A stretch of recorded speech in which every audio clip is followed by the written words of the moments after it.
Në pikat kufitare mes Shqipërisë dhe Kosovës është rikthyer lëvizja pa kontrolle për mjetet me targa shqiptare dhe kosovare. Ky vendim ka hyrë në fuqi me 1 nëntor dhe do të mbetet në zbatim deri në fund të muajit shkurt të vitit të ardhshëm.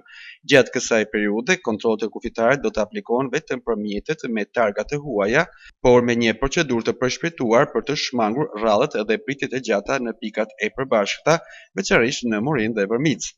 Lëvizja pa kontrolle u rikthye pas një pezullimi 1 mujor gjatë tetorit, periudhë gjatë së cilës u krye regjistrimi dhe kontrolli i mjeteve e udhëtarëve.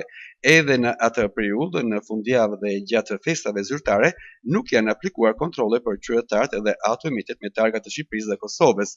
Marrëveshja për lëvizje të lirë mes së dy shteteve synon të lehtësojë qarkullimin dhe të shmangë trafikun e rënduar në kufi. Ajo ka dhënë rezultate të dukshme, sidomos gjatë sezonit veror, kur fluksi i udhëtimeve rritet të ndjeshëm. Sipas së marrëveshjes, periudhat e lëvizjes pa kontrolle ose me kontrolle të reduktuara janë nga 1 maj deri më 30 shtator dhe nga 1 nëntori deri më 28 shkurt. Në total, qytetarët e Shqipërisë dhe Kosovës përfitojnë nga 9 muaj në vit me regjim të lehtësuar kalim kufitar, ndërsa për 3 muajt e mbetur, mars, prill dhe tetor, zbatohen kontrolle të rregullta me përjashtim të fundjavave dhe festave zyrtare të dy vendeve.